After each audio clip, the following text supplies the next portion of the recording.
Pamoja na story zote ambazo unazisikia, leo nimewaletea uchambuzi kidogo hapa. Kwa nini hakuna nguvu ambayo inaweza ikadhoofisha utawala wa milele wa Iran, hasa juu ya mlango wa bahari wa Hormuz? Kwa sababu mmekuwa mkipata story nyingi sana ambazo zinahusiana na hiyo Hormuz, na wengi inawezekana mnajua tu kweli unapitisha hizo meli pamoja na mambo mengine kutokana na kwamba ndio story ambazo zimeripotiwa sana. Lakini kuna ripoti nyingine ambazo hamuambiwi kuhusu hiyo Strait of Hormuz. Sasa leo hapa kwa lugha nyepesi kabisa natamani watu mwe mnaelewa, ili hata mtu siku moja unakaa naye sehemu mnapiga story, akijaribu kukuuliza kuhusiana na sababu za kwa nini hakuna nguvu, yani hakuna utawala wowote ule ambao unaweza ukadhoofisha ule utawala wa Iran katika ule mlango wa bahari wa Strait of Hormuz.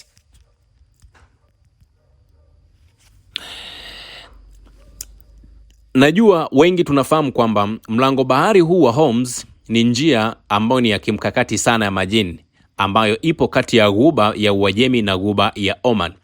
Lakini sio tu njia ya kijiografia au njia ya usafirishaji kwenye ramani ya dunia kwa jamhuri hiyo ya Kiislamu ya Iran, bali hii ni njia ya majini ambayo ni muhimu sana, ina umuhimu mkubwa sana. Tena sio umuhimu tu wa kawaida, ni umuhimu wa kimkakati ambao unatengeneza mshipa wa uchumi wa nishati wa dunia, na wakati huo huo ni rasilimali yenye nguvu kwa jamhuri ya Kiislamu kubadili kwa msingi uwiano wa nguvu katika ghuba ya Uajemi na duniani kote. Yani unaposikia kitu kinaitwa Strait of Hormuz, usijaribu tu kukizungumza katika lugha hiyo nyepesi. Yani jaribu kukizungumza katika lugha ya kwamba dunia tunategemea Strait of Hormuz ili tuweze kusurvive. Mtanielewa. Iran wanatumia gharama kubwa sana na watatumia gharama kubwa sana kulinda na kufuatilia mlango huu wa bahari, bali watatekeleza pia udhibiti kamili, udhibiti wa busara, udhibiti halali ambao kwa muda mfupi unaweka shinikizo la kiuchumi kwa adui yeyote ili kumlazimisha kurudi nyuma, kujadiliana au kukubali masharti ya Iran kwa muda mrefu, kubadilisha udhibiti huu kuwa faida ya kimkakati ya kudumu na ambayo haitaisha.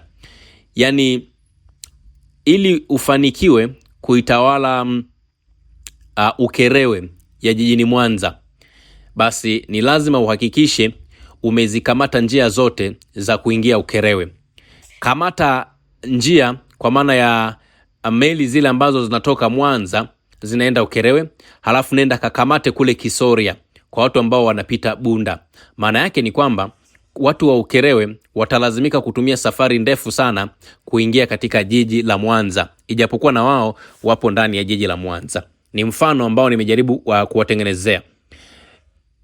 Kwa nini tunasema Hormuz itaifanya Iran iendelee kuwa taifa hatari zaidi? Kwanza, Strait of Hormuz ni njia nyeti sana ambayo inabeba takriban robo ya biashara ya mafuta ambayo inasafirishwa kwa njia ya bahari duniani, ikijumuisha kudhibiti usafiri wa majini, kukusanya ada kwa maana za kukushuru wa kupita katika eneo hilo, na kuathiri minyororo ya usambazaji wa mafuta kimataifa, lakini pia kurekebisha mienendo ya nguvu katika eneo kwa kuendana na muhimili wa upinzani by the time. Sasa kuungwa mkono kwa kijiografia, mifumo ya kisheria kimataifa, takwimu sahihi za kiuchumi na uwezo wa kijeshi usio wa kawaida wa Iran, hapa ndipo mnapokutana na kitu kinaitwa kutazama jinsi vitisho vya kijeshi wala shinikizo la kidiplomasia haviwezi kubadili ukweli huu wa msingi na ambao hauwezi ukabadilishwa. Yani Strait of Hormuz pale yatapigwa makombora, watatuma wanajeshi, kitafanyika kitu chochote kile, lakini Iran kamwe hawawezi kuuachia huo mlango. Kijiografia, sehemu nyembamba zaidi ya mlango wa bahari wa Hormuz ina upana wa mile za majini 21 pekee, yani kama kilomita 39 tu, na upana huu ni mdogo sana unaweka njia zote kuu za usafirishaji, ikiwemo njia mbili ambazo zina upana wa maili 2 kila moja na ukanda wa kati ambao una maili 2 ndani ya maji ya kiuchumi ya kipekee ya Iran pamoja na Oman. Kwa hiyo kaeneo kenyewe ambako dunia inalia sasa hivi kana ukubwa wa kilomita 39 tu. Yani ni eneo dogo sana, lakini ndilo eneo ambalo lina control uchumi wa dunia. Iran ipo katika nafasi ya kipekee sana ya kutumia udhibiti kamili juu ya sehemu ya kaskazini ambayo ni muhimu zaidi ya mlango huu wa bahari, huku mwambao wake ukienea zaidi ya kilomita 1600 kando ya ghuba ya Uajemi na bahari ya Oman. Mwambao huu, upana huu haujumuishi tu fukwe za bara, lakini pia visiwa vingi vya kimkakati vinavyotumika kama ngome za asili katika eneo hilo. Tofauti na mfereji wa Suez au mfereji wa Panama, njia za majini za kutengenezwa na binadamu zinaweza zikazungukwa. Mlango wa bahari wa Hormuz ndio njia pekee ya asili na ya lazima kwa mafuta ghafi, gesi asilia ambayo imeyeyushwa na bidhaa za kemikali kutoka ghuba ya Uajemi kuelekea bahari ya Hindi pamoja na masoko ya kimataifa. Kwa hiyo kwa kifupi ni kwamba hakuna mbadala unaowezekana wa kiuchumi wala kivitendo wa kuupita udhibiti wa Iran katika eneo hilo. Yaani, kwa lugha nyepesi nyingine ambayo ninaweza nikawaambia hapa ili ndugu zangu muweze kunielewa ni kwamba huo mlango wa bahari wa Hormuz ndio mlango pekee ambao hakuna namna mnaweza mkasema mtauongeza, mnaweza mkasema mtaupunguza, mnaweza mkasema utafanya nini. Yaani hiyo ni nature, ni asili ambayo Mwenyezi Mungu ameiweka katika eneo hilo. Sasa jiografia haiwezi kabadilishwa. Kwa sababu gani? Milima, fukwe zenye miamba na kina kifupi cha maji katika maeneo muhimu huwa inafanya isiwezekane au kuwa ghali kupita kiasi kufungua njia mbadala au kujenga mifereji mipya. Hakuna nguvu yoyote duniani, bila kujali uwezo wake wa kijeshi, ambayo inaweza kushinda uhalisia huu wa kijiografia kupitia hatua zisizo na uzito, uvamizi wa visiwa vidogo au hata uwekaji wa majeshi majini. Yaani kwa lugha nyingine nyepesi ni kwamba katika hilo eneo la Strait of Hormuz, hata uwe na jeshi kubwa kiasi gani, hata uwe na nguvu kubwa kiasi gani, hata uwe na mabomu makubwa kiasi gani, hilo eneo hauwezi ukalidhibiti kwa njia za kutengenezwa kibinadamu kwa sababu ya jiografia yake ilivyo.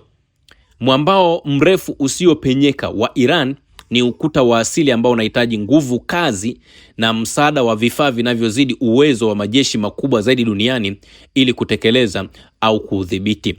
Yaani kwa kifupi ni kwamba waungane Marekani, waungane Israel, waungane Uingereza, waungane Ufaransa, Ujerumani, ziungane nchi zote za NATO, ziungane nchi za kidunia, ziunganishe nguvu zao pale, hakuna namna wanaweza wakaubadilisha huo mlango wa Strait of Hormuz. Kwa maana ya kwamba sio kwamba watashindwa kuiondoa Iran, majeshi ya Iran, la hasha, lakini kuubadilisha tu huo mlango wa Strait of Hormuz, yani hilo ni jambo ambalo haliwezekani hata kuwe kuna nguvu kubwa kiasi gani. Lakini pia kisheria, mlango huu upo chini ya mkataba wa Umoja wa Mataifa kuhusu sheria za bahari, unafahamika kama UN Clause, ingawa tafsiri yake imekuwa ikifuata kwa uthabiti na kwa usahihi msimamo ambao unaendelezwa na Jamhuri hii ya Kiislamu ya Iran. Kwa kuwa upana wa mlango huu wa bahari ni chini ya maili 24 za majini, njia yote ya maji haizingatiwi kuwa sehemu ya maji ya kimataifa au njia ya kimataifa ya usafirishaji. Utaratibu wa kisheria ambao unatumika si kupita huru na kwa lazima, bali ni kupita bila madhara. Na Iran ilisign, lakini hawajawahi kuridhia kikamilifu mkataba wa mwaka 1982. Wamekuwa wakisisitiza kwamba upitaji wa meli haupaswi kwa namna yoyote kudhoofisha mamlaka ya nchi ambazo zipo katika mwambao, na kwamba upitaji wowote unaotishia usalama wa taifa wa Iran utakuwa ni batili. Sasa ukifuata hii ripoti ya kisheria inaipa Teheran chaguo la kudhibiti kwa kuchagua na kwa masharti usafiri wa meli bila lazima kukiuka sheria za kimataifa kama zinavyotafsiriwa na mataifa haya ya magharibi. Na ndio maana mlango wa bahari wa Hormuz ni kama mbeba ndege ya kivita ya Iran ambaye haiwezi ikazamishwa. Rasilimali isiyotenganishwa inayogharimu karibu sifuri kuihudumia kila siku, na inatoa thamani ya kimkakati na ya kuzuia ambayo haiwezi ikakadirika katika uchumi wa dunia. Na msimamo huu wa kisheria ukiunganishwa na uhalisia wake wa kijiografia umeiweka Iran katika hali ambayo inaweza kutekeleza utawala wa vitendo na mamlaka yasiyopingika juu ya njia hii ya majini bila kudumisha uwepo wa kudumu wa nguvu za juu za majini. Kiuchumi ni kwamba mlango huu wa Hormuz unaitwa kitovu halisi cha mkwamo wa uchumi wa dunia. Nikikwambia dunia inategemea mlango wa Hormuz, nadhani hapa mtakuwa mnanielewa. Kwa mujibu wa takwimu za hivi karibuni kutoka utawala wa taarifa za nishati wa Marekani IEIA na shirika la kimataifa la nishati IEA, takribani mapipa milioni 20.9 ya mafuta ghafi na bidhaa za petroli hupita katika mlango huu kila siku, sawa na zile 20% za mafuta yote yanayotumiwa duniani. 25 hadi 27 ya uagizaji na uuzaji wa mafuta duniani kote. Lakini zaidi ya 20% ya biashara ya gesi asilia ambayo imeyeyushwa inafahamika kama LNG duniani, takriban futi za ujazo bilioni 11.4 kwa siku, hasa kutoka mashamba ya Qatar pia huwa zinapita katika njia hii. Sasa mlango huu wa Hormuz, ushawishi wake hauishii tu kwenye mafuta. Ushawishi wa njia hii ya majini umeenda mbali zaidi ya sekta ya mafuta. Irani ni chanzo kikubwa zaidi duniani cha urea, mbolea ya nitrojeni muhimu kwa kilimo, na eneo pana la Ghuba ya Uajemi linatawala biashara hii. Na ndio maana mnasikia watu wanatoa mlio huko. Wanatoa mlio sio kwa sababu gesi sio mafuta takosa, lakini wanawaza kama eneo hilo ndilo ambalo linatumika kusafirisha mbolea ya urea ambayo inatumika katika kilimo, tafsiri yake tutakuwa tunaanguka katika maeneo mawili. Tunaanguka katika eneo la kilimo, tunaanguka katika eneo la nishati, jambo ambalo ni hatari zaidi. Na Irani peke yake ni miongoni mwa wauzaji 5 wakubwa wa urea duniani, na usumbufu wowote katika usafirishaji unaongeza moja kwa moja bei za kimataifa za urea kwa 25% hadi 30%. Lakini ongezeko hili la bei linavuruga moja kwa moja minyororo ya usambazaji wa mbolea kwa nchi ambazo zinaagiza kwa wingi kama vile India, Brazil, Pakistan, Bangladesh na mataifa mengi ya Kiafrika. Matokeo yake ni mgogoro mkubwa wa chakula, kupanda kwa bei za ngano, mchele na mazao mengine ya kilimo, mfumuko wa bei ya chakula duniani, na tishio la moja kwa moja la usalama wa chakula kwa mabilioni ya watu duniani. Yaani wengi nadhani mlikuwa mnaelewa tu kuhusiana na kwamba sijui hawapitishi mafuta. Chukueni hicho ambacho ninawaambia leo, kwamba eneo hili halina umuhimu tu katika sekta moja, lina umuhimu katika sekta nyingi. Kwa hiyo mlango wa bahari wa Hormuz ni kitovu cha mkwamo wa usambazaji wa chakula duniani, silaha ambayo Iran inaweza kuitumia kuathiri mienendo ya uchumi wa dunia na kuleta shinikizo ambalo sio la kawaida, kwa sababu utakuwa wamefanikiwa kudhibiti mnyororo wa chakula na nishati bila kurusha hata kombora moja au ndege isiyokuwa na rubani au kutuma wanajeshi waje kwetu Afrika waje wapambane. Yaani wao wakisema tu sasa ndio tumesema hakuna takataka itakayopita kwenye mlango wa bahari wa Strait of Hormuz kwa mujibu wa sheria ambazo zipo, basi mjue dunia inakumbana na changamoto nyingi zaidi. Kwa Jamhuri ya Kiislamu ya Iran, mlango wa bahari wa Hormuz unatumika kama silaha ya kimkakati ambayo sio ya kawaida. Yaani huu ni zaidi ya silaha ya nyuklia ya kiuchumi. Inashikilia uchumi wa dunia mateka kupitia utekelezaji wa udhibiti wa kuchagua lakini wa busara wa njia hii ya majini, bila hitaji la vita vya moja kwa moja, bila kubeba gharama kubwa za silaha wala matumizi ya silaha za kisasa za nyuklia. Kwa hiyo ule mlango wa Strait of Hormuz ni zaidi ya bomu la nyuklia, kwa sababu bomu la nyuklia linaweza likapiga tu labda Kampala, halafu watakaoathirika ni watu wa kule Uganda pamoja na mambo mengine.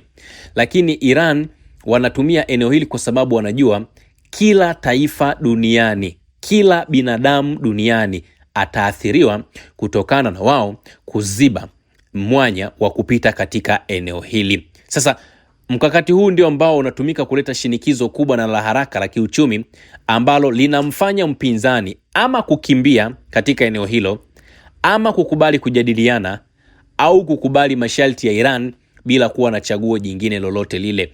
Mkisikia Marekani wamesema wanasitisha mapigano kwa muda wa siku 12, sio muda wa wiki 2, sio kwamba wanapenda, ila ni kwa sababu Iran wao ndio walioshika kitufe cha kuharibu ulimwengu.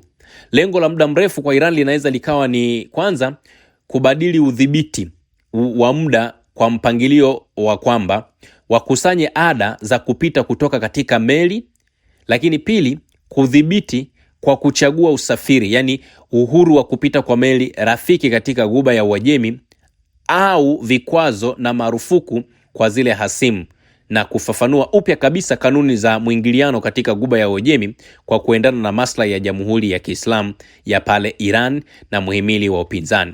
Yani Iran wao ndio wanaoamua kwamba sasa tunataka Mr. Guido apite katika tundu hili la sindano. Hatutaki mtu mwingine yule apite, na tunampitisha Mr. Guido kwa sababu ameamua kuzungumza ukweli. Kama kuna mtu ambaye hataki kuzungumza ukweli, hatopita. Kwa hiyo automatically dunia nzima mtajikuta mnalazimika kuzungumza ukweli ambao aidha ulikuwa umefichwa. Na katika vipindi vya mvutano, Iran huwa wanatekeleza mbinu ambayo imepimwa makini sana kwa kuongeza tishio hadi karibu na utekelezaji bila lazima kufunga kabisa njia hii ya majini, kama ambavyo ilitokea katika Operation True Promise 1, True Promise 2 na ile True Promise 3. Sasa mkakati huu wa kutengeneza gharama za kiuchumi ambazo zinaendelea kwa adui bila kuisababishia Irani madhara yoyote, ingawa mauzo ya nje ya mafuta ya Iran na bidhaa zake pia zinaathirika kwa njia ambazo sio za moja kwa moja kwa muda mfupi, kwa sababu usimamizi wa kuchagua usafirishaji na ukusanyaji wa ada unatengeneza vyanzo vipya vya mapato na hatimaye kugeuza vita ya uchumi kwa manufaa ya Teheran. Kwa hiyo Wairan wenyewe wanaweza wakasema sisi huu mlango hatuufungui, ndio, ila ukitaka kupitisha sijui meli yako, ukitaka sijui vidumu vyako vipite hapa, utalazimika kutoa ushuru wa aina hii, na kulingana na kwamba eneo hilo lazima lilo linalokusaidia kiuchumi, automatically utajikuta umepita katika mlango huo. Lakini pia jambo kama hili limewahi kufanywa na Gamal Abdel Nasser alipotaifisha mfereji wa Suez mwaka 1956. Nasser alithubutu kuchukua mfereji huo, kuzamisha meli katika mlango wake na kwa ufanisi kufunga njia ya mafuta kuelekea Ulaya. Hatua hiyo ndiyo ambayo ilizifanya himaya nyingi sana kupiga magoti, Uingereza na Ufaransa, na ikachochea mgogoro wa Suez na ikaashiria kuanguka watawala wa kikoloni wa Uingereza katika eneo la Asia ya Magharibi. Kama ambavyo Nasser kwa hatua moja ya kimkakati ambayo iligeuza mfereji mkubwa wa nishati kuwa chombo cha ushawishi na mabadiliko ya nguvu, Irani sasa imechukua hatua ya kimataifa ya mlango wa bahari wa Hormuz kupitia utekelezaji halisi, nguvu isiyo ya kijeshi, adhima ya kisiasa ambayo haitetereki. Huyu Gamal Abdel Nasser na yeye alitumia mbinu hiyo hiyo kwamba okay, sawa, mimi ninajua nyie mnanipuuza, ninachokifanya ninaziba pumzi zenu, hamtoboi, hamwendi popote pale. Sasa huo usafirishaji katika mlango wa bahari wa Hormuz sasa unaonekana kama mwanzo wa kudidimia kwa vitendo kwa nguvu za Marekani katika eneo la Ghuba ya Uajemi, kama ambavyo utaifishaji wa Suez ambavyo ulitangaza mwisho wa himaya ya Uingereza. Tofauti pekee ni kwamba Iran wanatumia mbinu ambazo sio ya hali ya juu sana, zisizo na gharama kubwa sana, na zina ufanisi zaidi kutekeleza nguvu pamoja na mamlaka hiyo. Jitihada za Iran za kutekeleza mfumo wa watu kulipa kupita katika nyanja za kiutendaji na utekelezaji zimekuwa ni zina busara, kwa sababu maadui au meli zisizo na ruhusa zinazohitajika kukabiliwa na vitisho vya moja kwa moja, ili hali meli rafiki hasa kutoka nchi za mashariki na washirika muhimu kama China, Urusi ama Pakistan huwa wanalipa ada ya yuan ya China, rubo ya Urusi, sarafu za kidigitali kama USDT au Bitcoin, na hivyo kupita salama na bila kukatizwa. Yani ile de-dollarization, nadhani hapa ndio mnaelewa. Iran anasema hivi: mimi nitaruhusu wale watu wangu wapite katika eneo hilo, lakini kamwe staki wakipita hapo watoze ushuru kwa kutumia fedha ya Marekani kwa maana ya dola. Nataka watu hao wakipita either watumie pesa ya Urusi, rubo wengi mnaita raba, au utumie pesa ya China, yuan, ama utumie Bitcoin, au yani hizo Bitcoin ni fedha za kimtandao, lakini ni marufuku kutumia dola ya Marekani.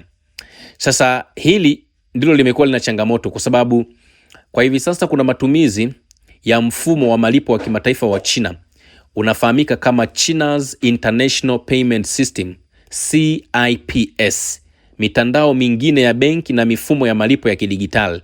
Teheran wamefanikiwa kuondoa dola katika miamala ya kibiashara katika mlango wa bahari wa Hormuz, na inaelekea katika mfumo wa sarafu nyingi, pamoja na kuvunjwa kwa ukuu wa fedha ya Marekani kwa maana ya dola. Kwa hiyo huo mlango huo ambao watu ni kama wanaupuuza, sijui wanasema Iran atauachia vitisho vya Marekani, sijui tutafanya nini. Marekani anapigania uchumi wake. Marekani anapigania tumbo lake. Marekani anapigania ugali wake. Jenga picha ndogo sana. Wewe ulikuwa unaishi, watu wanaleta tu kodi. Yani wewe hauendi kazini, haufanyi shughuli yote ile, lakini ni watu wanaleta tu kodi. Halafu ndo unatumika kujenga nyumba, sijui unaelesha familia, unasomesha watoto. Halafu ghafla zile kodi zote unaambiwa kuanzia leo hizo kodi hautazipata. Maana yake ni kwamba si wanakuwa wamekata ule mlija wako wa kuingiza, ni lazima utatoa mlio.